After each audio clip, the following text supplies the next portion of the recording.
Now you can carry out a one-topping pizza with any of our 5 best Beth, Skipper, you need to turn off your microphone. You can turn it off. Nope, there. Well, there we go. I don't know what this screen is a picture of. Shumi Moon. So I can turn her off mute. Okay, there we go. I'm still seeing her screen. Are you still seeing her screen? Yes. There we go. Anyway, welcome everybody. Mike Bray, I believe, is on here. Mike is going to introduce our judge tonight, who's Larry Vogel. He's judged for us many times over the years and one of our extremely popular judges. So if Mike can hear me. I can hear you. There you are. Now I see you. So yes, we would love to have you introduce Larry, please. As long as I'm not described as the notorious judge, that'll be That's great. the one.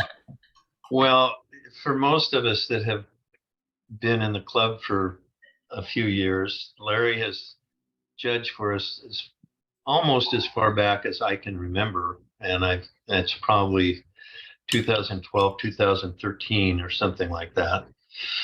And he comes to us with tremendous accolades.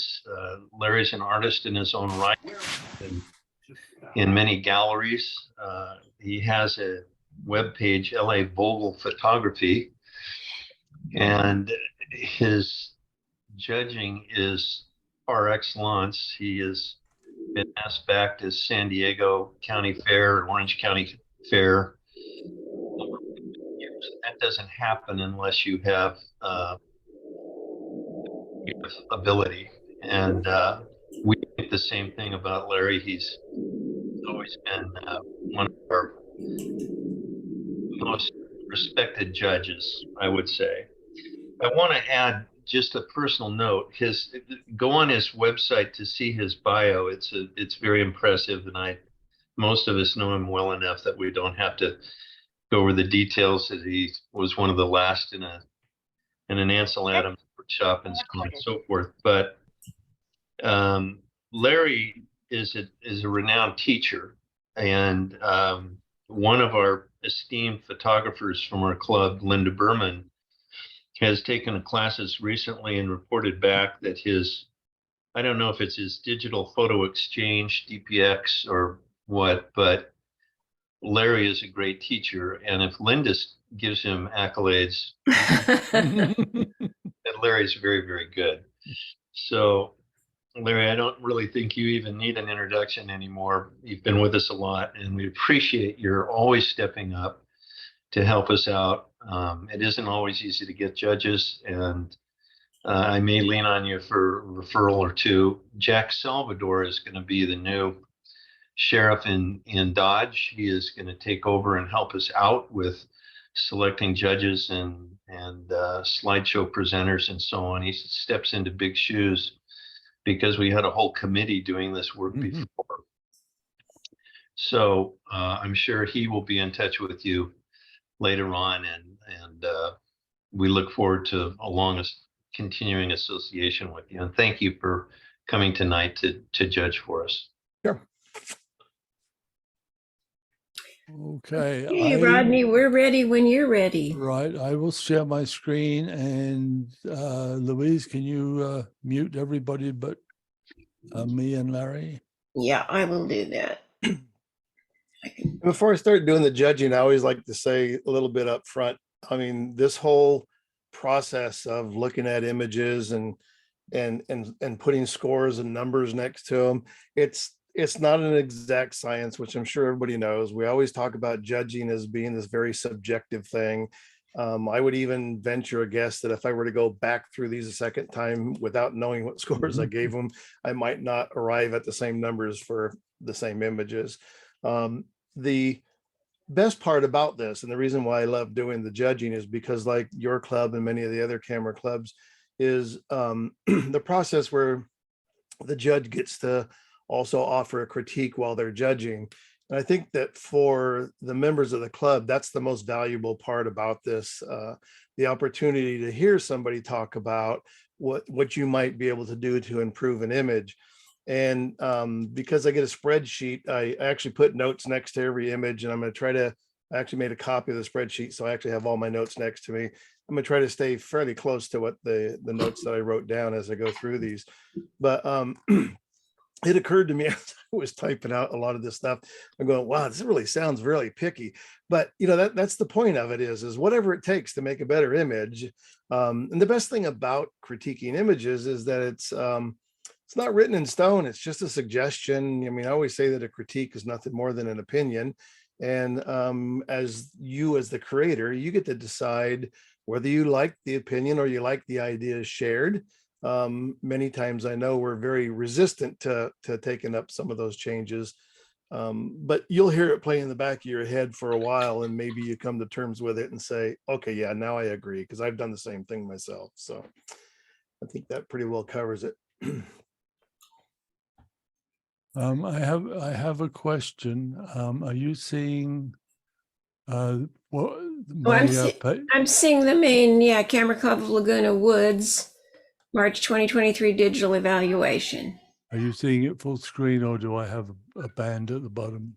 Full screen on mine. Do you see my task No, thing at the bottom? Okay, good. it 'Cause I just says do. I'm viewing Rodney Cooper's screen. That's Right, the only okay. thing besides the Zoom emblem. Good. All right, thank you. Okay, this is our digital evaluation for March. We will go first to the non-scored category. And the first image is gliding in. Okay, so my comment here was that I think it's a good composition. I love sort of that counterbalance with the rock below the bird.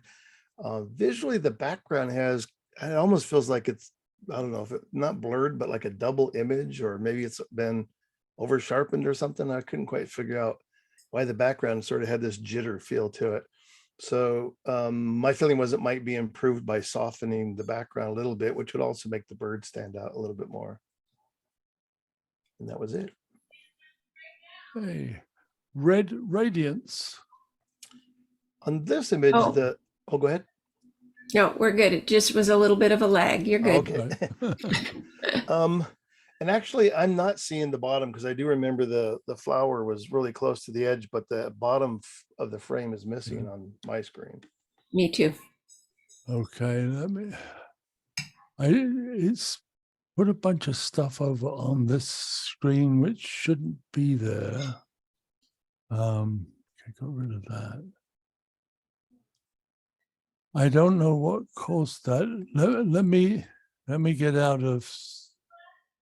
Let me just stop this for a moment. I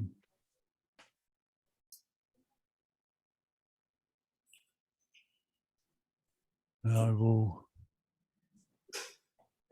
share my screen again if I can. Oh, good heavens.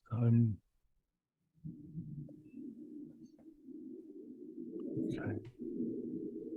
So, sorry about this, folks. It's all right. We all get technical glitches from time to time. Not the one. It's the other one. It's the one. Slideshow. From beginning. From current slide. That better. Not We're seeing seeing either. you still. Oh, sorry, but I have to share the screen, don't I? Yes. Small matter.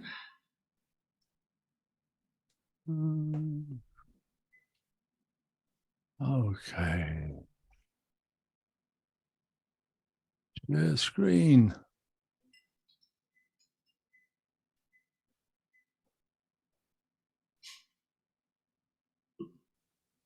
There we go. Okay, now we do see the bottom of the petal. Okay, good. I think we're in business. The only Right. reason why I noticed it was because I actually had even in my comments about adding a little more room on the bottom because it was so close to the edge. And so that was how I noticed it was a little bit Mhm. cropped.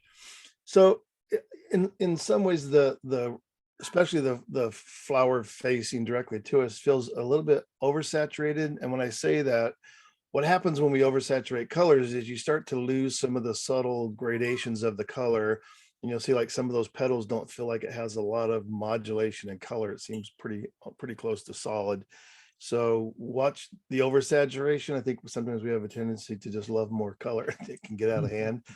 Also, flowers and leaves and things are just one of those things that you have to put in time and doing spotting and retouching. So like all the little specks and spots that you're seeing through the red area and some of those kind of scars on the flower, those should all be retouched because they provide a distraction. And then the final comment was about having a little bit more room at the top and bottom, just because the flower is very close to the edge and it should have a little bit more breathing room. Okay. That's it. First bloom. So this I thought was really beautiful. The handling of the flower is really nice, and having the water droplets on it really adds some visual interest to the flower. However, the brightest area of the pink flower also starts to lose, I think, some of that feeling. I think it could be a little bit darker. So it's lost a little bit of that gradation in those pinks. I think if that were a little bit darker, there's always this thing about, screen monitors and calibration and uncalibration. And there's a whole lot that goes into when we're looking at images versus what we see on what we see on a screen or what we would see in a print. Somebody was asking about scores, but these are the unscored ones, I guess. We only had 3 of those. Right. And I also thought cropping from the left side would put a little more emphasis or attention back to the flower. There's a whole lot of stuff on the left that doesn't really add, I think, to the flower itself. So I would crop from the left a little more, maybe almost square. Okay. Now we go to the pictorial section of our scored categories. First image is titled Sparrow. Okay. So let's see. Trying to get my notes up. So again, just a beautiful lighting. I love that kind of, it looks like maybe late afternoon lighting. The soft graduated background is beautiful. The background does show, I think, a little bit of vignetting, which I think, I'm sorry, I'm still trying to organize my note here. It wants to be cut off a little bit. There we go. It shows a little bit of noise. So there's a little bit of color noise in it that could be improved with just some noise removal software. The details in the bird could also be improved a little bit because they're starting to feel on the edge of being blown out. So like, especially around the neck, there's areas where some detail in there would be better if it was brought up. And I also kind of thought a little bit of a crop on the bottom and maybe adding a little bit of vignette up around the top and the lower portion of the image. I gave this one a 7. Laguna Beach sunset. So we because we live on the coast, we see a lot of sunset images, right? This happens to be particularly, I think, a really beautiful one. And I love the thing that makes this work for me a lot is the colors that are showing up on the sand. The warm colors against those cool colors are really beautiful. I gave this one a 8.5. Barn cat. It looks like a big cat. So one thing I thought is the background area right above the ear is pretty distracting. So if that were all darkened or retouched or in some way made kind of like the rest of the background on the left side, that would definitely improve visually, that getting rid of some of that clutter. And then we also, whether it's an animal or a person, the whole thing is about drawing the viewer, into the face and into the eyes.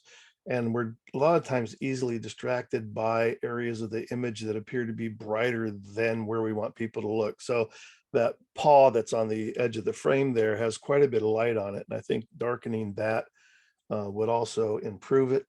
And then lightening up the face just a little bit, because that's where sort of the important area is for where you want people to look. I gave this one an 8. Youngster landing. This is great color. I love the color in the image. The sharpness of the bird is excellent. Again, the sharpness, especially again, like when we're looking at people and animals, the sharpness in the eye and everything is excellent in this photograph here. The fall off on the background, so that sort of limited depth of field adds a lot to the image also. I gave this one an 8.5. Spring in the desert. On this one, I really like the use of the panoramic crop, because I think it kind of like feeds into the mountain range and also the kind of the trees or the grove, whatever that is that's running through the lower portion of the image. It feels to me a little bit too blue overall, in the sense that the mountains have a lot of blue light in them, or a lot of blue color. I think that could be neutralized a little bit. It also needs some improvements in the shadows, where like most of those trees along that edge there, they go, looks like almost completely to black, where there's no detail in there. So always watch for shadow detail, where especially where we're expecting to see some information, like, you know, if it's under a car or something like that, maximum black you can get away with. This guy has a couple of one especially, there's a sensor dust spot on the right hand side just above the mountain ridge there, so always watch out for those spots. They'll always show up in the sky. So retouching that.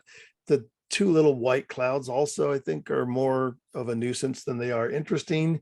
And then my final note was, depending on your ability and personal sensibilities, I say adding some clouds or doing a sky replacement to the image would add some much needed interest in the sky.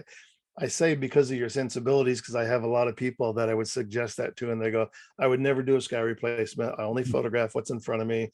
And I said, fair enough. If that's what you like, then that's okay too. But to me, it feels like the image would really be better with a really nice kind of a clouds in the sky or something. I gave this one a 7.5. Oh, and by the way, I like the two characters in the image too. I think that adds a little interest to a landscape image that we don't see a lot of. So I think that's kind of interesting in the photograph. So 7.5. Moon leaf. I love the idea of this image and the overall feeling. And I'm not even sure that is the moon or whatever, but it doesn't really matter, because I love the way that it kind of informed the title of the image also.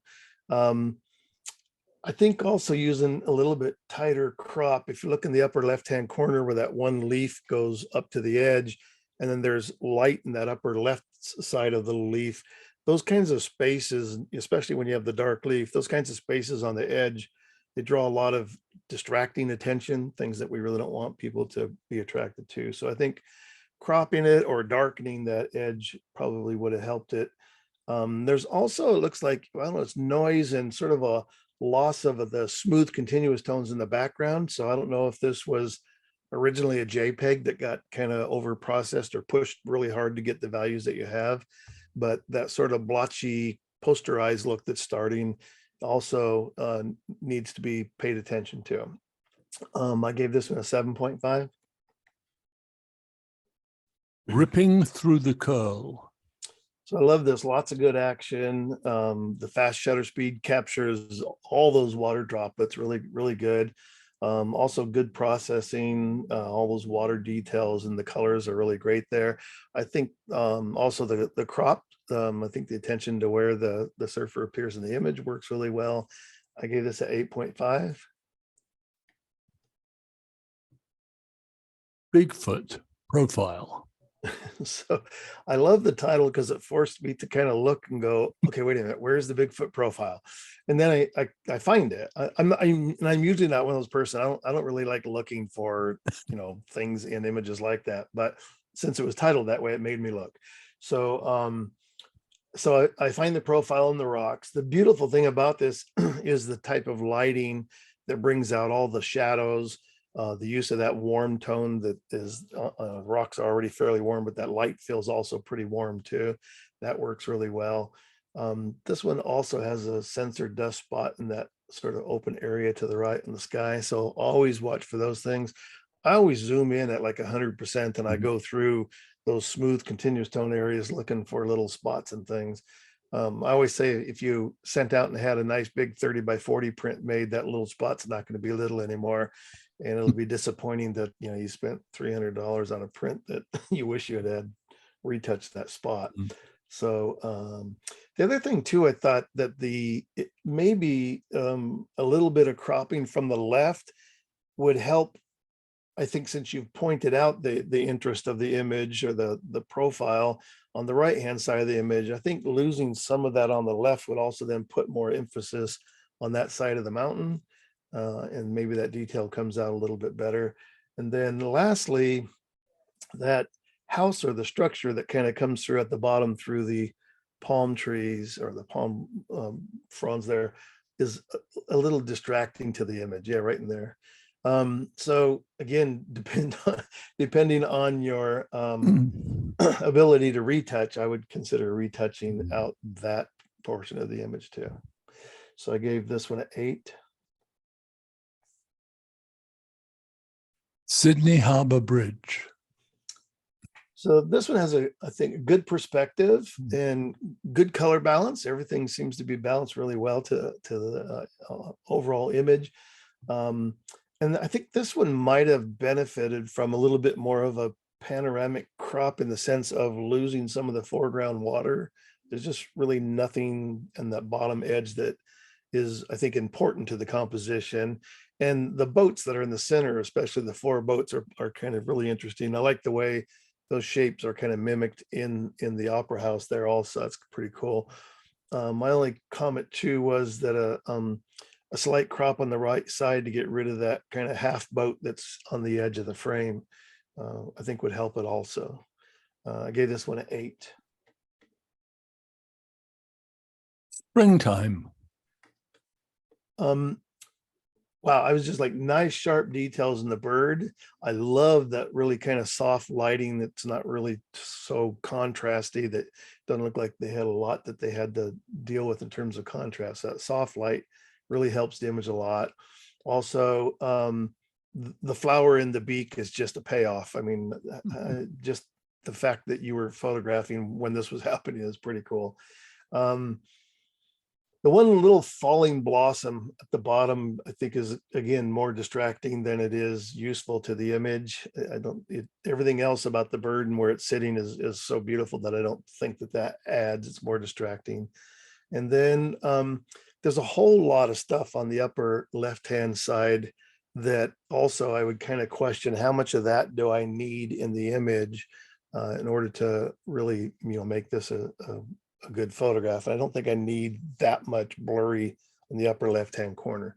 So again, some kind of a crop from that edge might also put a little more importance to the bird. I gave this one an 8. Black Sand Stampede. So this is, I think, is a great image. I really like it a lot. And sometimes I'll say too that, in a critique where we're talking about looking at an image and imagining some changes, sometimes you try the things that I might be suggesting, and in the end, it doesn't really work.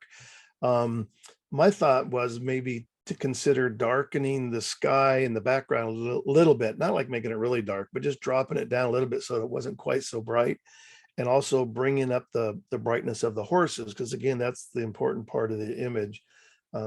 So I gave this one an 8.5.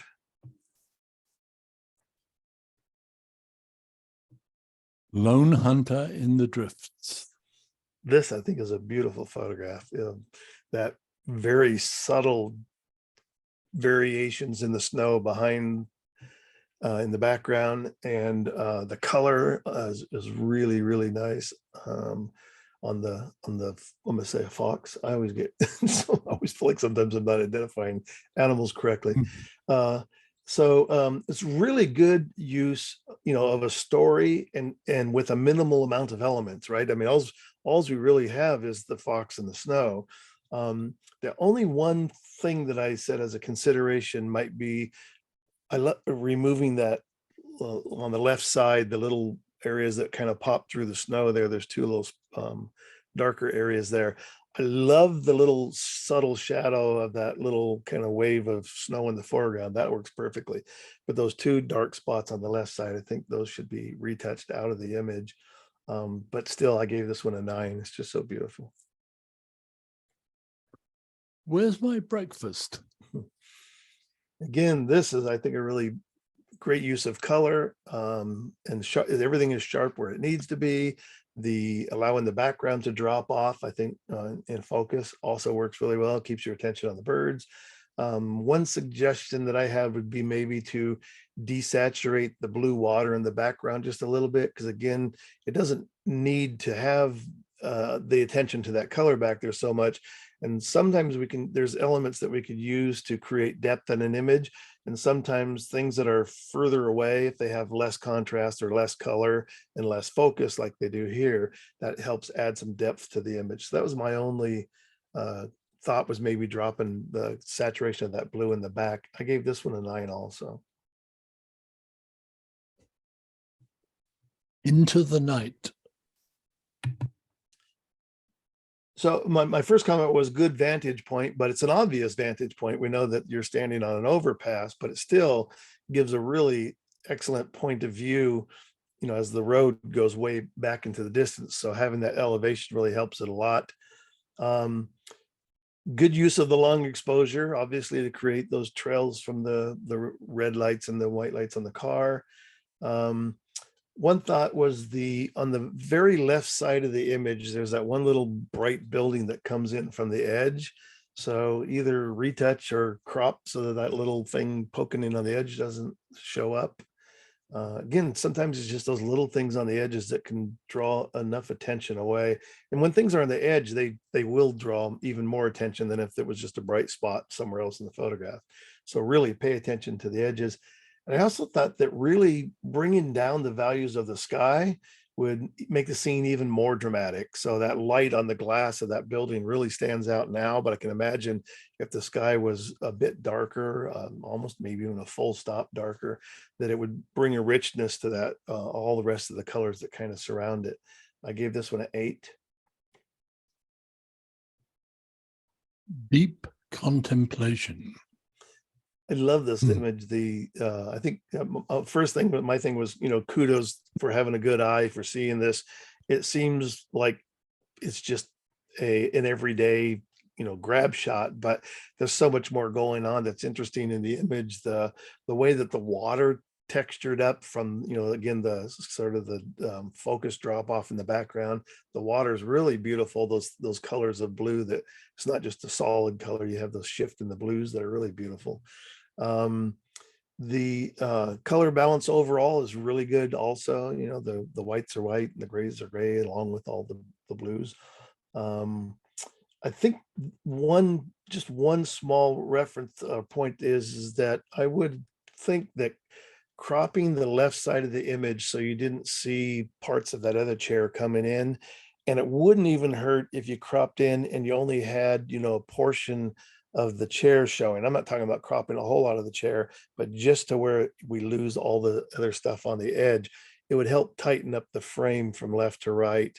And the only open space then where the chairs are would be open on the right hand side, which feels a little more comfortable in the composition, I think. So I gave this one an 8.5. Jordanian Mystic. This I think is a beautiful photograph. Also the lighting and the story, it has a lot going on for it that way. I thought also maybe having a little bit more of a vertical crop, because I like the scale that's kind of happening with the figure in the foreground, and then how high that rock wall goes up. So a small crop on the right hand side where that bright edge kind of comes right along the edge there, where the light is kind of hitting the edge of those rocks. I think if you crop that little skinny edge and then maybe a little bit from the left side. It would give this more of a vertical feeling to the image. And the spot on the right hand side at the very bottom there where the light's hitting it, that should be darkened also. Even if it was only the same value as the rest of the ground there, it would help kind of eliminate that bright edge there. I gave this one a 8.5. Just sailing along. This I thought again was pretty cool because of the vantage point of shooting down on the bird, and that the fact that its wings, you know, are just on the edge of the water coming in is an interesting timing element in terms of the composition. I think either darkening the upper left-hand corner where the white water's coming in, or maybe even cropping down a little bit so that just that big rock is the only thing, you know, in the sand area could help it. I gave this one an 8. Jadera. I was interested in the title. I don't know if that's the name of the bug, or I don't know, but it was an interesting title. But when this one popped up, I mean, I even wrote in my notes, wow, because as soon as it came up, like, wow, that's a great shot. Again, nice and sharp where it needs to be, and even with the limited depth of field where the back end of the bug drops off, works perfectly fine. Where it needs to be sharp, it's really sharp. And so I think that's the only comments I made. I gave this one a 9. Oh, I know what I said too also. The red colors, the eyes and the 2 red spots on the sides are just really a huge plus to add that really interesting color to what's really kind of overall almost monochromatic feeling, but those reds are very cool. So I give that a 9. Naughty. This one I wrote in the notes that beautifully processed, because I get a sense, and sometimes I'm wrong. I always say sometimes you make comments and then somebody will tell you later on, they go, no, it was just that way naturally. But what it feels like to me is that somebody saw this shape, and maybe they, you know, darkened a little bit around the edges, and so the lighting around that center area of the wood down to the bottom, it really sort of exaggerates that shape more. And it's a great tool to use. I mean, if this was naturally that way, then that's great. But this idea that, you know, sometimes we can create lighting and direction by burning and dodging certain areas of the image. And I think it really works here. The greens, I think, are just beautifully handled. I mean, I love the way they stand out around all the sort of dark areas. That green really comes out nice. There's, again, on the edges, down in the lower right-hand corner, that little twig that comes in at the edge there, just retouch that. That's a simple retouch. So again, sometimes those small distractions can make a big difference. I gave this one an 8.5. Learning to turn. This one had an interesting feel to it, almost like that tilt shift thing where it's the guys on the board, they feel like they're almost like models or something. Or the only thing that was really distracting on this image was, unfortunately, the edges of the masking up around where the water meets the background. And it definitely has a feeling that the background was intentionally blurred in Photoshop, or if you're really good at it, you could do it in Camera Raw or Lightroom. But unfortunately, it's those hard edges of the mask that are really distracting, and the weird fall off in focus. Like if you look at the water where it starts to go into that inlet, it's like the foreground of the little island shape is out of focus, but the water behind it is in focus, and then the boats behind it are out of focus. And I get what it is you're trying to do, because I think it needs to have, you know, that less of a distraction in the background. So blurring that really does help it. But unfortunately, the masking that was used to create the division between what was in focus and what was out of focus was doesn't really work real well. I gave this one a 6.5. Gorgeous redhead. Yeah, that blue background with the red head is just really beautiful. I think that the colors work really well together. I like the crop on the image. I think it works really well. However, there's a lot of distractions with all these twigs and partial twigs, and especially the one in the upper right-hand corner, the small one poking in down at the bottom left and also in about the center. I'm not even really sure about the ones that kind of intersect with the wing. That's a little bit harder of a retouch, but it's definitely doable. And the thing that I like to impress on people when you suggest these things and it's beyond maybe their ability, then that's the encouragement to learn more, because that's really the ability that we have when we do things now digitally, as opposed to when we're shooting them in film. We didn't really have a lot of those options. I gave this one a 7.5. Beauteous blossoms. In this image, I love the details in that foreground flower, and especially the details in the center are really beautiful. And I kind of felt like it didn't really need that second blossom in the background. I think, again, it's more distracting than it is useful to the image. So even if you were to crop the image kind of square, you probably would have to still do some retouching where that flower in above the large one would have to be retouched a little bit. I think that's about everything. So I gave this one an 8, just because I think the lower flower was really handled well. Sun spokes. So I think this is a good attempt at a good idea. It would be good to be able to see the figure on the sculpture there, because if you live in the area, you kind of go, okay, I know what it is. But if I were to look at this, I'm like trying to figure out what's going on, and there's not enough information to clearly make out the rest of the details. Even if it's silhouetted, I don't mind so much, but the way that it eventually sort of bleeds into this tree back here, I just feel like if you had stepped to the left just a little bit further, so that the image would have been more surrounded by sky. And I don't think it would have even hurt to have had that light directly behind the figure itself also. I think that's about all I said. So I gave this one a 7.5. Scenic Drive. This, I think, is a good composition. I think you found a really cool shape and design on the car that works real well. I love the color. I think that's all handled really well too. I just felt a little unfortunate that I can see the photographer in the car. Again, that's one of those retouching, dilemmas about how to pull that off so that you don't see some of the reflections. I just think it would have really simplified the image. There's also some kind of little scrapes in that detail around the, I don't know if those are manifold pieces there, that could have also been retouched also.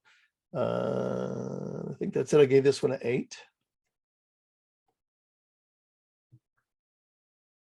But Mom, you said I could play in the mud. This, I think, is a really good capture timing wise. I like the idea that you can see the grass in the mouth, and the focus of the eyes just like dead set, right into the lens, almost as if you had trained the buffalo to do what you asked it to do. So really makes it a good image, makes it very strong. I gave this one a 9. Snowy Egret. I think this also is a beautiful composition, beautiful location. The blue water and the green grass works really well. I think it could have used maybe a little less contrast in the fact that maybe the birds, the whites of the body might have been able to show a little more detail in there. And the color is, for me, just on the verge of being a little oversaturated, but I still think it looked a really beautiful image, and I think it still deserved a 9, so I gave it a 9. Keeping Watch. And this, I think, is an excellent photograph. I mean, everything about it, the camera angle, having that low angle to the water, isolating these two subjects, even the idea that there's a third animal back there behind it, but because they've dropped off the contrast and those values back there, and also the softness focus as it drops off back there. It doesn't make it so distracting as much as I would think it would be. I think everything that they've done in handling this image and the lighting on the foreground subjects are just beautiful. I gave this one a 9. Matriarch. We're on a beautiful lighting thing here, because this is all about that light, that side light, the warm side light coming in. I think that works really well. The only thing I mentioned too is I think bringing out maybe just a little bit more shadow detail would add a little more fullness to the image. And this is also one of those images, and I never know till you try it, but I have a feeling that this image might work well if it were flipped from left to right. So the bulk of the tree would be on the left-hand side of the frame. And there's this whole thing about our comfort level of viewing from left to right. We read from left to right. All that stuff kind of sometimes plays into making a composition feel a little more comfortable. It's sometimes hard to do to your own photographs because you saw the scene when you photographed it. As long as it's not El Capitan and a recognizable landmark and or signs or text in the image, you can get away with flopping it. So I would be interested to see if it did improve it. But I gave this one an 8.5. Abandoned. Again, very, very cool car, nice scenes, you know, the way it is just abandoned there, exactly like your title says.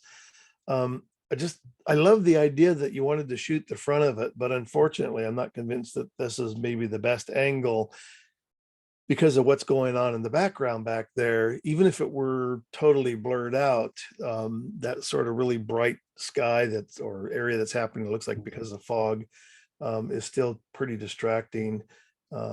So some way of finding an angle where maybe just the trees were behind it might have been better.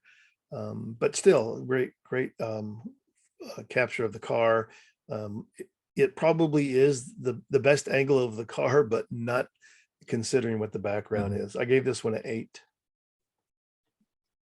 Early morning flight.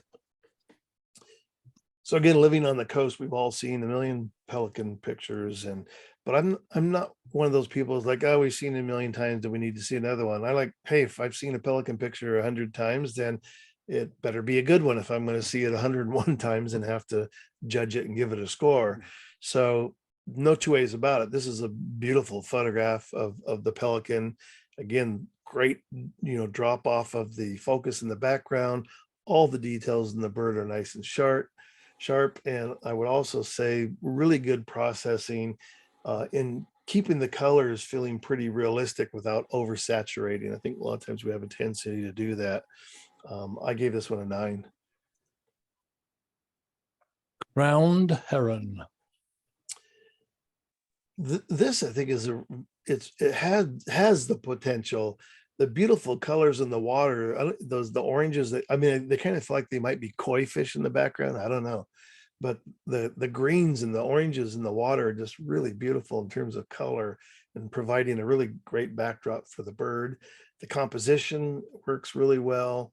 It just feels like it's lacking though in really good sharpness and details that I'd like to see in the feathers. There's some, areas where there's a little more detail, but overall it doesn't feel quite as sharp as it maybe should be for this particular, or could be for this particular image. I gave this one a 7.5. Defying gravity. This for me was again all about the timing, capturing this image sort of at a peak action in the guy's turn. The board is, for all intents and purposes, completely vertical.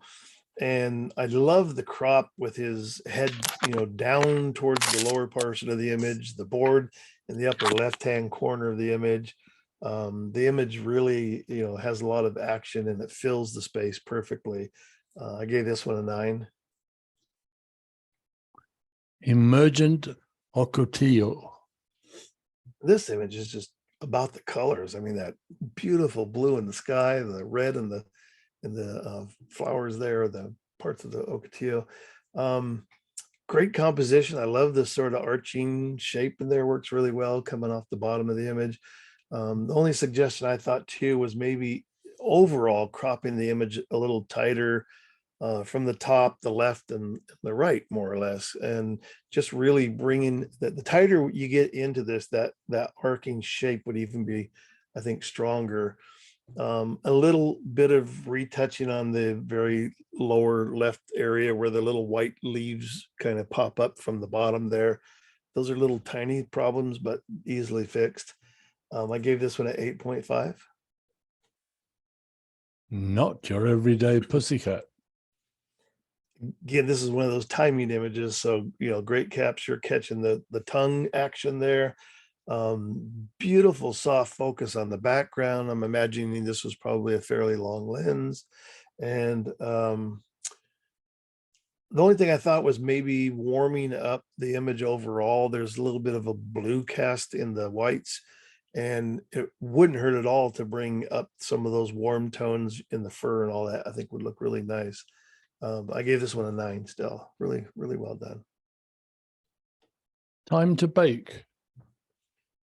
So I think it's an interesting idea for a still life that also has a story to it. I think that works really well. I think the image might have been improved with a little bit higher camera angle where it might reveal a little bit more of that text on the top of the book. I mean, obviously we can make it out that it's a cookbook, but there might be some other things there that would be interesting to include. Also, that stick of butter that comes out of the middle of the book there is a little distracting. So again, it's like once you get set up looking at the way, these edges work from one area to the next. And so that butter feels like maybe it should have been moved further back on the cutting board. I'm also like not real sold on the idea that it needed to have that shallow depth of field. I think maybe being able to see more detail in the food to the left of the book and a little more detail in the eggs, because it's a really simple, background that you've used with the white material works really well. So I gave this one a 7.5. Infernal. My first comment on this one was that although it works, I still think having a key line around it would really help, because in the lower left-hand corner, it almost gets lost, into the black background of the borders. So I think that sometimes having a key line, or all the time when you have darker images, works really well.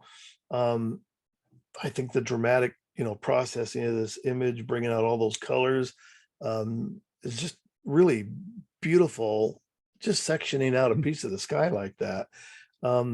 I think, images like this prove that idea that sometimes less is more. It works without showing the land or the water or whatever was in the foreground. Just really the interest in the color and the clouds and sort of that whole effect there. I also had a note. Let's see, what did it say? There was one sense. Oh yeah. Another sensor spot at the very top, just right almost to the very edge and in the center, just the one little spot there. Again, yes, that's being picky, but again, these are things that are real easy to take care of. It's just a matter of noticing them. And so I gave this one an 8.5. Okay, that concludes the pictorial section. And now we go on to the monochrome category. The first image there is raindrops are falling on my head. Let's see. So there's, I don't know, almost in the middle there, it feels like there's it's attempting to be sharp there, but I feel like it's kind of really lacking in sharp focus. It's almost like if you look at the lower raindrops on the bottom edge of the frame, those are kind of sharper than everything else on the rest of the main part of the plant or the succulent. So I think a little more attention to the sharpness would have really helped this image. So it needs a better depth of field, I think, in order to capture that. And the overall, even though there are some bright values and some those dark edges, it just feels like that could use a little more contrast, like in the mid-tone area. I gave this one 6.5. Are you looking at me? so this is, I just think, great focus on the squirrel, very sharp, where it should be. Even the tree bark detail has a lot of great sharpness to that too. The background highlights are a little distracting where it washes out, and there's a spot there on the one um, trunk there just to the left, on our left side of the squirrel, that loses detail. So that would be better fixed, but still, it's a great capture. I think they've done a great job pulling this together. I gave this one an 8. Covered walk.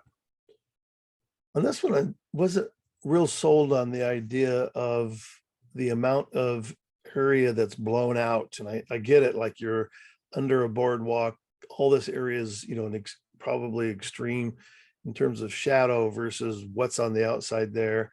In some ways, I kind of thought, even if it was more contrasty, that the things that are black went really black, then you might have got away with it feeling a little more abstract. So I think that would have kind of helped it have a little more interest in the shapes of the lines and the tones. I gave this one a 7. Soft landing. And this one, I really like the lighting as it comes through the wings. I think that in terms of the processing of the black and white was handled really well. In this case, I don't even really mind the overly sort of bright background. I think it works in the image. It adds to that sort of backlit feeling. The limited depth of field, as we've been talking about all the other images, also works really well here. And I love the way the wings fill just about that full horizontal space without it being too tight on the edges. I gave this one an 8.5. Get in shape. This, I like the idea that I think the photographer saw all of these shapes. I mean, again, the title of the image, but the way that these, the windows on the right-hand side, the windows in the center and the windows on the left, they're all sort of different, and yet they're all merged together into this one architecture. I think that is interesting to look at. And I think the black and white processing is done really well.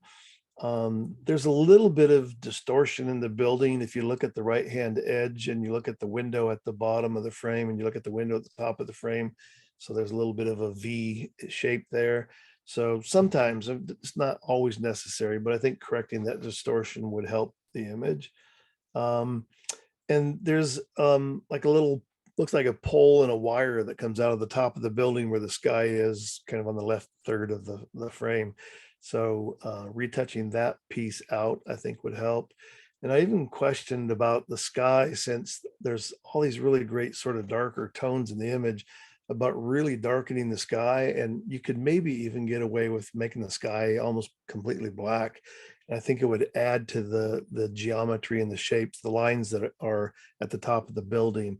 I don't think I would have cropped it, because I do like the way the rest of the image all fits together.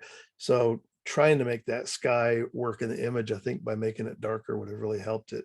I gave this one an 8. Circle of Orange.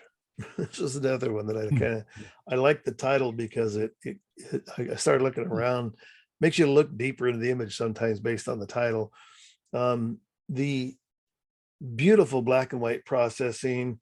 I felt like maybe HDR, just because the shadows, where it splits through the middle of this little sort of alley part of the image, the shadows are so full of detail, and the brightest parts on the right-hand side are also full of detail. And in fact, a lot of the right-hand side almost dips into midtones, and there's some brighter areas on the brick on the wall in there. So there's really an interesting handling of the values in this image that make it really interesting. Also, the tones in the sky, those darker tones, really bring out the clouds. And then the shadow that runs through the middle of the alley draws you back to the circle of orange. And so that's where I think the title comes from. So I kind of like that, discovering that as kind of almost an afterthought, looking at the image. I gave this one an 8.5. Tenacity. So again, like as you're going through a monochromatic category and everything's black and white, as soon as this pops up, it's like the blue monochromatic image is really kind of a surprise to start with. It just kind of hits you like, oh, wait a minute, this isn't black and white. Oh, but it is monochromatic. So it works. The good composition, I think, you know, the placement of that lone tree works really well. The only comment that I had, and again, these are they sound a little bit repetitious, but they do make a difference. And the two little black spots that are on the left-hand edge of the frame, retouching those two little blips out of that corner or the edge, I think would help. But I love the choice. I mean, I probably wouldn't do an image like this myself with this color, but I do like the fact that you did it because I like looking at it. So I gave this one an 8.5. It's a Ford. So this, I think, is beautiful composition, beautiful use of the black and white tones. The metal really looks nice and shiny. Just a great example of, you know, processing and making use of all those tones. And then I also kind of discovered as I'm looking at the image that feels like one of those plastic tarps up over the top part of the car. And sometimes, I don't know in this case, but sometimes those things are that really ugly blue color. And I was thinking, I go, that would really be a really great reason for making this a black and white image, because it just wouldn't work otherwise if that tarp was really blue like we're used to seeing them. So I think this was a great choice for making a black and white image. Composition is great. I gave this one a 9. Shallow bath. This is feels kind of like that other image with the big wing spread, but again, for almost all the same reasons, nice and sharp. Got me in those claws that are in the water, sandy water area there, just really detailed. Everything in it has a great amount of detail. You get that feeling of the wet feathers. It's all really nice and sharp like that. Good, again, shallow depth of field behind it. I love the profile on the bird also. I gave this one a 9. To pray in the desert. So I think they chose probably the best vantage point to shoot the building. I think this works really well. Again, harping on kind of boring blank skies, I think the sky could have been improved, again, with the addition of clouds or a sky replacement. And this to me just is a great example of why I'm just not a big fan of these reversed vignettes. I think it does everything that you don't want to have happen at the edge of the image. And that means it gets brighter out at the edge and your eye is drawn to the outside edges of the image, not where you really want people to be looking. And also it makes the details on the edges, it makes them just feel all washed out. So there's almost, and I don't know if the intent is to try to make the image feel old fashioned, because the color kind of works in that direction too. But to me, just distressing the image by putting this reverse vignette on the edge just is more distracting than I think it is beautiful or interesting. I gave this one a 7.5. Humpty Dumpty.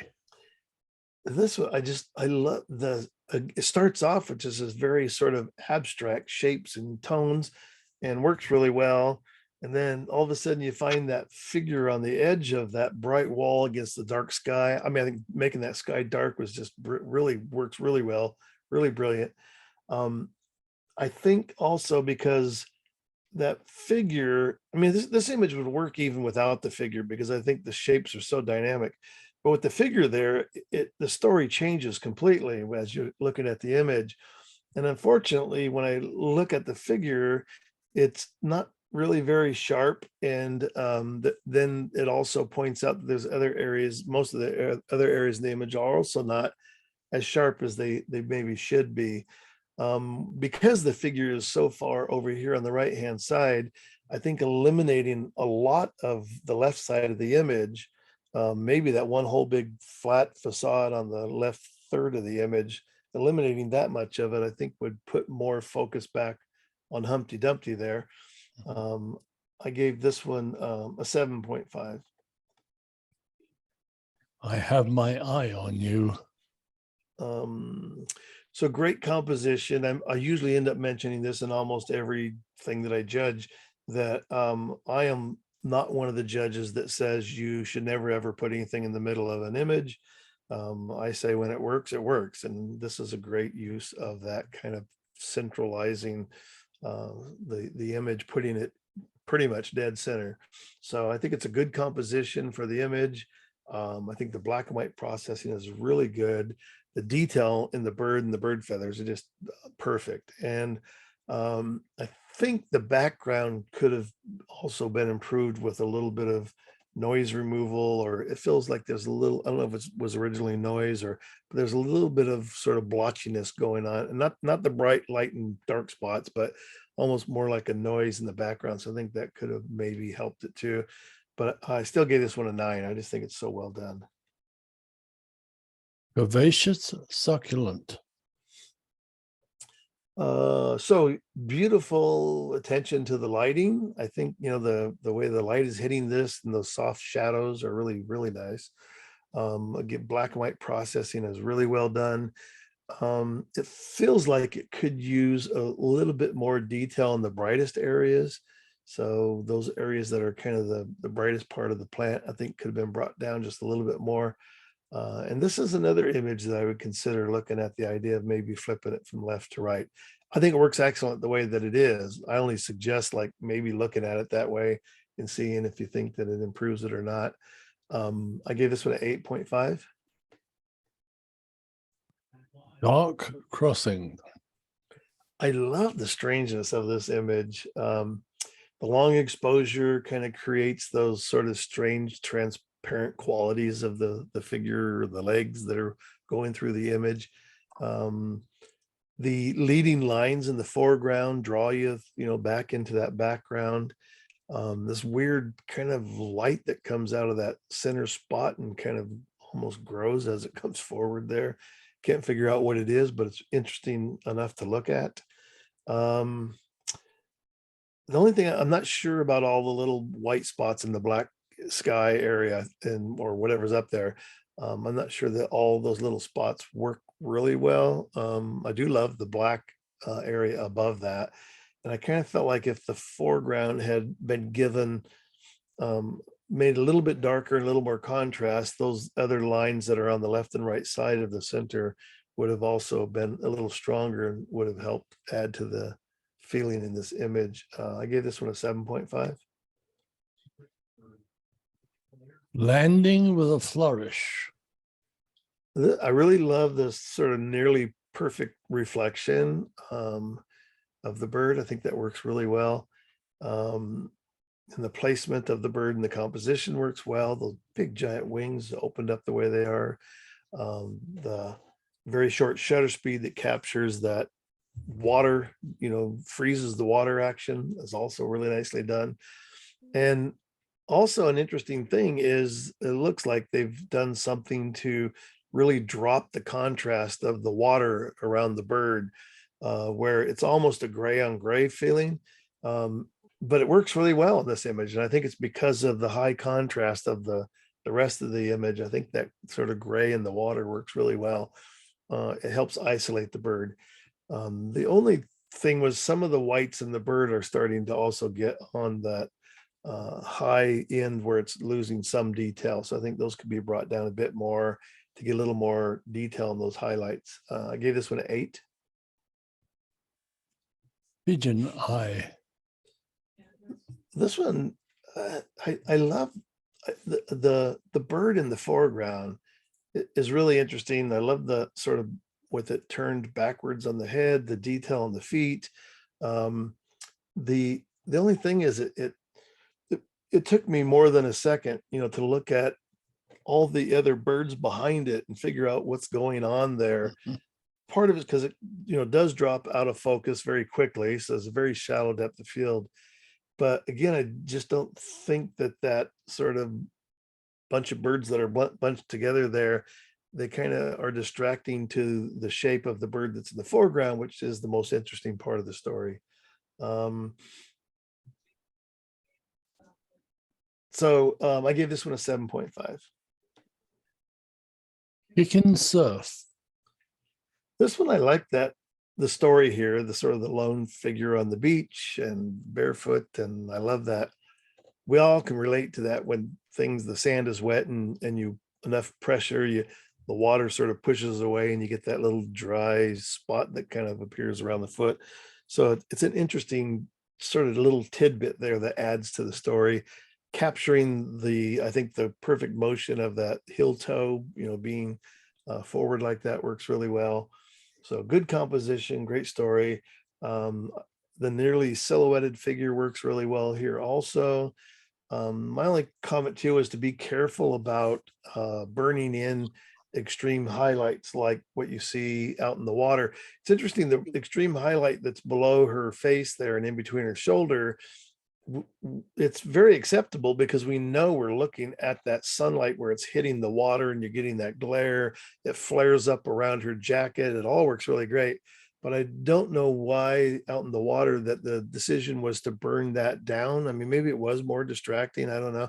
But we have to be careful because when you burn it down, you're not really getting more details. It just turns it gray.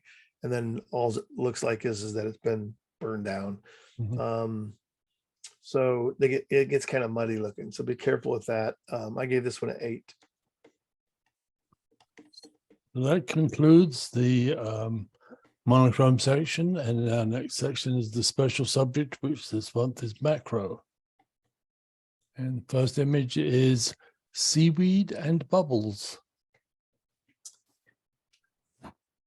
So it's interesting. I read, the description in your handout that you sent me, and there's always I think sometimes a confusion about, macro versus close up, versus still life. And I mean, there's some really weird sort of descriptions of macro, the image should be at least life size on the camera sensor. And I don't know that we always achieve that.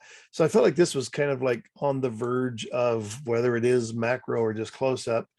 But I love the way the colors coming off of the bubbles in the sea foam are just really the story. And then the intertwining of the seagrass in there that really works well too. So I gave this one an 8. Leave me alone. And then this is, so it's like, as soon as I saw the first one, then this one pops up and I'm going, I just don't really feel like this is much of a macro image. It's more, it's not, there's no way it could be close to life size on the camera sensor, or even if you were that close. I think the interesting part of the image really is all those sort of backlit details of the veins and things in the leaf. And I think that would have been a really beautiful macro image there to capture those textures much more close up. And there's some areas on the leaf and other areas where they're just really burned out with no detail. I gave this one a 7. Nascent blossom. And then I kind of felt like we keep coming on to questioning whether it's really macro or just close up. And in this case, I kind of felt like the true macro would have been great of just that blossom. And maybe some of those blossoms around it that aren't quite opened yet, but there's so much of an area here that's covered in the photograph that kind of takes away from the idea of whether it really is a macro image or not.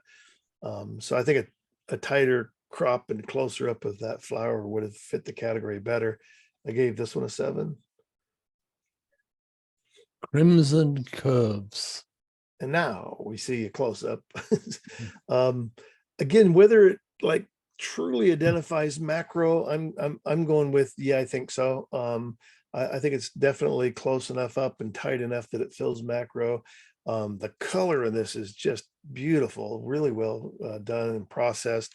The idea of that deep red and against all those sort of blacks in the image, I think works really well.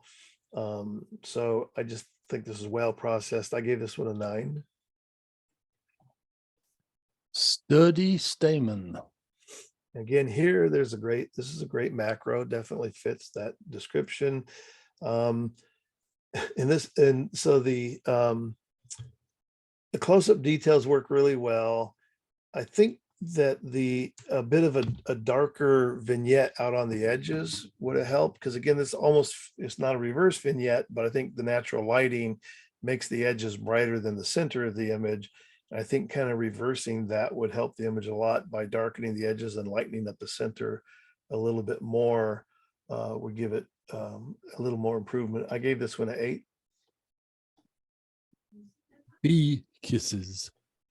Again, this is like good sharp focus on the bee, the center of the flower, the colors, everything is really beautiful. Definitely, I think would have been improved by a much tighter crop, and maybe not even to the center. So cropping in way in from the left and up from the bottom. So you still sort of had that support of the color and the petals around the edges. Again, there's a bunch of specks and spots on the flower that should be retouched. It's just the nuisance of photographing flowers. And the closer up you get, the more of those things, become visible. And sometimes you can spend, hours retouching, but it's definitely worth doing it once you get done, you appreciate the time you put into it. So I gave this one an 8. Elegant point. And I again, it was funny because I had written my review or my comment, and then when I finished it, I went back to look at the title. So my comment was simply beautiful and elegant, and I go, oh wait a minute, they used elegant point. So there's just something of that graceful shape of that tip coming off of that. Maybe it's a calla lily. Almost doesn't even matter. It's totally abstract. But and this is one of those images that I think a lot of people might say, gee, you could have cropped in a lot tighter, but there's something about that extra space that kind of gives that little graceful, dance that thing does on the end. It gives it that space to work in. I gave this one a 9. Hi, Mom. So I said, a great story and a wonderful find. I mean, just to get these two shells together, varying in size and color. And unfortunately, the larger Snell isn't quite as sharp as I think it should be. It's much closer to the camera. So it's like the sharp focus happens almost where the shell meets that twig or whatever the shape is there. So sharper would have been better for sure. Also that sort of lower left corner, that little twig edge that comes in at the corner there is a little distracting. I gave this one a 7.5. Me and my shadow. So yeah, the bee and the shadow are amazing. They are the story. It's funny how many times, people are so obvious with themselves and their title. It's like, yeah, this is about the bee and the shadow. So the title works really well with the image. Parts of the flower I feel like could have maybe been a little bit sharper, but still works really well. I gave this one an 8. Nature's brilliance. I liked the image overall. I think the crop does work, but also I think for the macro category, that red surrounding that yellow center, and then those, whatever that black part is inside there, the really fine lines, is just really such an amazing detail in that flower. And it's so sharp that I think having a much tighter crop would have drawn even more interest into that area that's so cool looking. I gave this one an 8.5. A fly. And this one, I really enjoyed the simplicity of the image and the fact that there's really nothing else really recognizable in the image other than the fly itself. That sort of teal green color in the background works really well. I love that color in the background. And the lighting works really well. There's some areas where there's some really good sharpness, and I get it. This is one of those really difficult things to pull off. But it feels like I wish, the eye and the parts of the face were a little bit sharper. And but still, the judges will give you a higher score for degree of difficulty. But I gave you an 8.5 on this one. Tim Burton cake. I love the title of this one too. So it's such an interesting treatment of, what I'm assuming is sort of looks like the end of the life of a rose or sunflower, sunflower, not sunflower. And it's an interesting treatment that seems to really fit the subject matter, the background, brings out the textures of those sort of shapes that are pulled over, pointing down. And I love the colors of the overall image, that green in the background, and all the warm colors in the foreground of the flower. I gave this one a 9. Standing tall. Okay, this is real funny because I had to look up some words here because Mhm. first I didn't know what else to call these pieces, and when you can't actually point to them. So I said, the great composition and great colors. I love that subtle green in with the yellows. I think works really well. And then the missing anther, ANTHER, which is the little tips that come off the top of what is called the filament, is the longest one there. So having that one missing is a little distracting. The only thing I could guess to have done would have been to borrow one from one of the other ones and put it on there. I don't know. But that's just, again, kind of a small thing. And so in my notes, I also said, I didn't know all these correct names until I looked them up. So please don't think I'm a flower expert. I gave this an 8.5. A peach colored rose. And so again, this to me doesn't really qualify much as a macro. There's too much in the story here. But it's been photographed beautifully. I think it's well done. Although still don't feel like it really qualifies as a macro. I gave this one a 7. Caution, wasp. And as soon as this one popped up, I'm like, oh my God, the colors in here are just amazing. I mean, it looks like maybe part of a flower or something, but it doesn't really matter. The colors are so rich. And even the colors in the wasp and the details in the wasp are just really beautiful. Only thing, again, degree of difficulty is I appreciate it.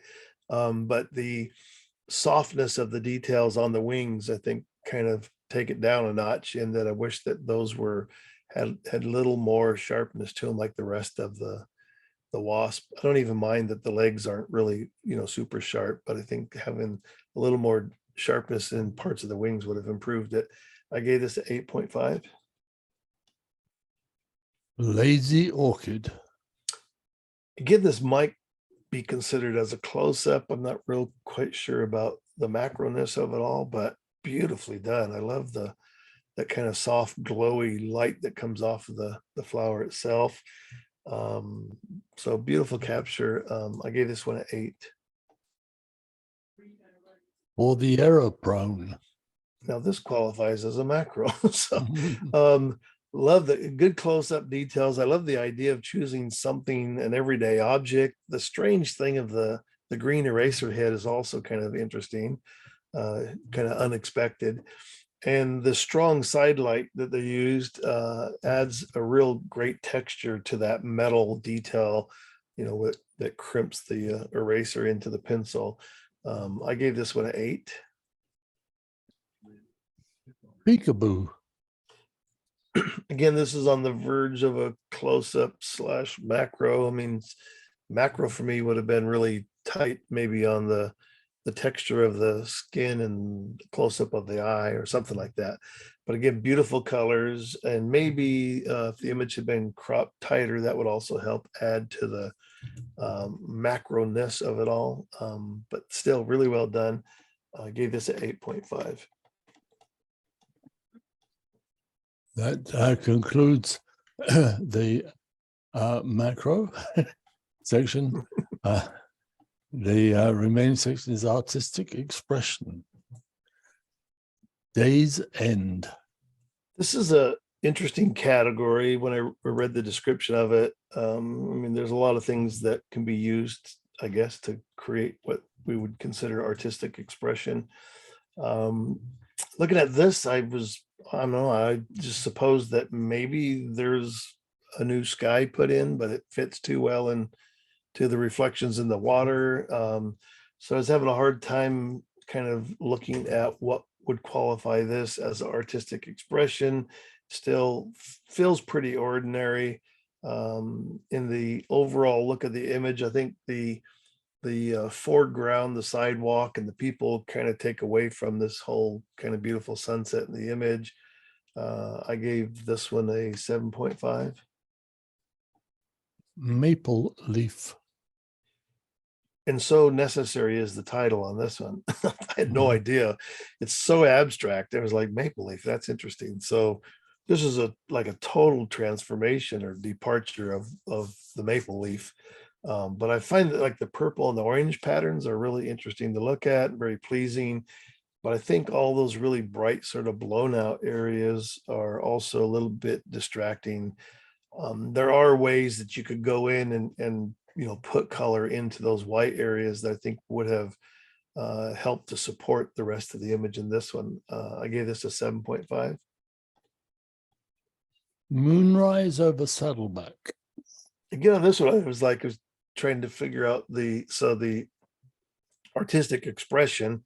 I love that sort of abstract quality of the large black hill, the not dark sky. The sky doesn't really have any color. It's kind of brownish, but then this sort of moon coming over, the gigantic moon coming over the edge, and all those little details at the top that appear inside the moon area because of the lighting there are really interesting.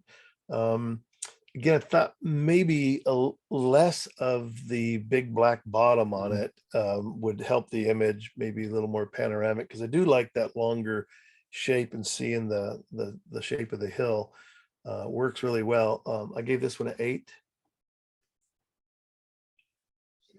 Art in the garden. And this one over qualifies itself for artistic expression. This is a real, I mean, you can obviously, as you look at it, this is an interpretation, heavy interpretation of a photograph. And so I thought it was really interesting. I would say for my own personal taste, over the top in terms of color, but it works in this category, I think, really well. I do like the idea that those 2 red flowers, are about in the middle of that doorway area and surrounded by the black. I think that helps. I gave this one an 8.5. Glamour Girl. And this one, I have no idea what you did, but very creative execution, I think. And I love the lines and the feeling that almost becomes like neon lighting, which I think is really a cool idea. I gave this one a 9. I thought it was so creative. Spring has sprung. This also, so I mean, it's feels like a multiple exposure. So I don't know if it was done in camera or if it was actually done with, layers in Photoshop and blend modes or whatever. However it was done, doesn't really matter. I think it's interesting to look at. I think it's I like the colors. I gave this one an 8. Big leaves. So this, I think, is a great composition of these leaves. Even no matter how abstract it got, you still know that they're leaves, even though the color is not in the leaf, that you would normally recognize. So I think it's a wonderful composition of these large leaves. Interesting technique. There was only one area that I wish wasn't there, and is the green that's on the very edge of the right-hand side, about 2/3 of the way up. It's that at that point, the green is so foreign to the rest of the image. That really warm sort of copper color in the background works really well. The almost sort of negative tonal values on the leaf work really well. Again, I don't know exactly what you did, but it looks really cool. I gave this one a 9. Stormy sunset. And this to me was a little bit like the first image in that I don't know how much artistic expression went into this. It doesn't feel like there's much of a special technique other than maybe it was HDR to be able to pull off the extreme contrast. But I think it's still done really well. It's pretty straightforward. I think I gave this one an 8. Flower Fantasy. And this, I think, is really good interpretive, good use of interpretive digital tools that create that sort of painterly style on the, or effect, oops, Sorry. painterly effect on the flower. My one comment was to consider retouching that one little blue-green spot near the bottom, which, you know, may have been part of a stem or something, but the color really stands out in all of that sort of neutral tones in there. With that, I gave this one a 9. I think it fits the category real well. Ripping the Turn. This one, I love this sort of interesting explosion within the whitewater and the movement of the surfer. Again, just sort of taking a wild stab at it. I'm not sure if it is a long exposure and zooming at the same time, but whatever you've done, it works really well. There's still enough information that I identify that there's a surfer in there, but that explosion is just really, really, really cool. Also, it looks like there's one little sensor dust spot in the lower left portion of the image, right in the whitewater there. Could be retouched. I gave this an 8.5. A Mystery Call. And this, I said, absolutely beautiful use of the colors. That blue, cyan blue, and the dark blues, and then all those really beautiful warm tones at the bottom. It's a great combination of colors that work really well together, and all those really cool sort of grid lines that are happening through the image work really well to kind of abstract it, and then still pulling out the face and the figure in the image. It really works really well. I gave this one a 9. California Dreamers, Artistic Expression. And this one, I surprised myself how much I liked it, because at first I just thought, wow, this is really garish. Then I go, it's such a cool interpretation of something that we see a lot of. I mean, these poppies. And I think whatever they've done to the background is just really interesting. I love that sort of blue and that motion that it has. I think whatever you've done works really well. Only thing that I had kind of in my notes considered was on the right hand side, that sort of half of a flower. I think it could be gotten rid of. It just, the sort of grouping in the center is the most interesting part. And then also sort of the half of flower on the left side up near the top, some kind of retouching there, I think would have improved the composition too. I gave this a 8.5. And that concludes our critique. Our next critique is May the 22nd. All right. Thanks to our judge. Thank you, Larry. Thank you. It's beautiful images. Yeah, thank you, Larry. That was, I'm sure we all learned a lot, very informative. And we appreciate all that detail and everything. Mm-hmm. Yes, indeed. My pleasure. I mean, always, that's the thing. I think that, like I said, I think this is I think for participants, it's the real payoff to be able to get that critique rather than just a score. I always said, if you show up the next day and you go, oh, I got a 9. Don't know why. I guess he liked it. Or, oh, I got a low score. Don't know why. I guess he didn't like it. So out of curiosity, I might have missed this because I came in a touch late fiddling, trying to get on board. Did you talk at all about what irons you have in the fire? You usually have some classes going on and people could be interested in seeing what you're up to. I know you have a good website. Yeah, I didn't mention, so I do almost all my workshops that we used to do, like live in the studio as far as Photoshop classes. With COVID, they all moved into a webinar format, and I fell in love with it, and probably not going back to the live. To live.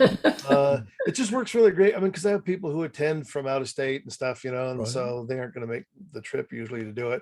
And it also helps because you can break it down into smaller segments. And I think learning smaller pieces at a time helps. Like in order to make the classes worthwhile to do in the past, we did them like over a 2-day period. And now they're usually 3 or 4 hour classes. So they're not as expensive. I can get more people to attend. And when I do the webinars, it's done, you can either do them hands-on, so you can follow along with my demo. I give everybody images in a detailed outline. And also the webinar is recorded. So at the end, you get the recording as part of the attending the workshop. And then you can go back through the notes and follow along with the recording. Because I've always felt like trying to sit and take notes while you're trying to watch and do all this stuff is almost impossible to do. So the recording becomes a perfect set of notes, that you can go back and review. So my next webinar coming up is on luminosity masking. So if nobody knows what that is, you might do some research on that. Specifically, it's based on the Tony Kuiper TK8 panel. And so every few years he puts out a new version of the panel.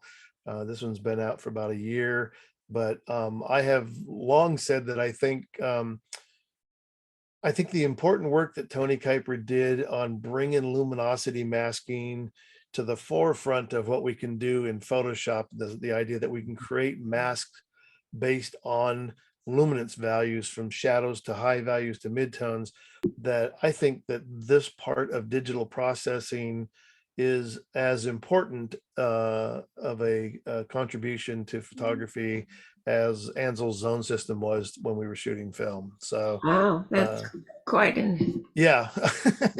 judgment there. not given lightly with my background, because the zone system was a huge part of what I did when I was shooting film. But it was like, wow, when I caught on to his panels and what it does, the ability to really take control over the masking and processing of your image is beyond, I think, what a lot of us might expect that we could do. And so that's the next one coming up. And I didn't write the dates down in front of me. They are in April, and I usually offer 2 dates. So there's a Friday date and a Saturday date. So depending on if you're not retired and you have to work, there's a Saturday date. They're 4 hours long, I think I mentioned on this one. And you can go to my website, and there's a workshop page there. There's detailed information about them. They're $60, so it's not like it's going to break the bank. Great. Well, that's good to know. Yeah, maybe we'll stir up some business for you. I have, well, sadly though, so we have I do a Pismo Beach workshop almost every year, but this year coming up is already sold out. So just so that if people are interested in that area to go photographing, we generally do it sometime in May. I usually try to keep it close to the first part of May. This year it's more towards the end of May, because I think I had some conflicts at the beginning of the month. So if you kind of take a note and write it down and kind of look for it, it will more than likely be doing it also next year in May. We usually go to several locations, but Oceano Dunes is one of them. Favorite place to shoot the dunes for me. We usually do a sunrise and a sunset because the lighting is so different on the dunes at those 2 particular times of the day. We go to Montana de Oro, Shell Beach, also Los Osos Oaks, and bunch of stops. There's just so many really cool things there. If you look up my name on YouTube, there is a video there showing the stops and things that we do in the workshop to Pismo Beach and Oceano Dunes. Cool. Thank you. Yeah. Good info. Mm-hmm. All right. Well, once again, I'd just like to say something that Rodney already mentioned. I am retiring as chair of the board, chair of the committee for the showcases and critiques. And I'm happy to say that Jack Salvador is stepping up to the plate to become the new chairperson. And he's certainly well qualified and should be able to do a great job for us. So thank you, Jack. And we look forward to all kinds of new stuff that you're going to put on for us. Thank you. Thank you very much.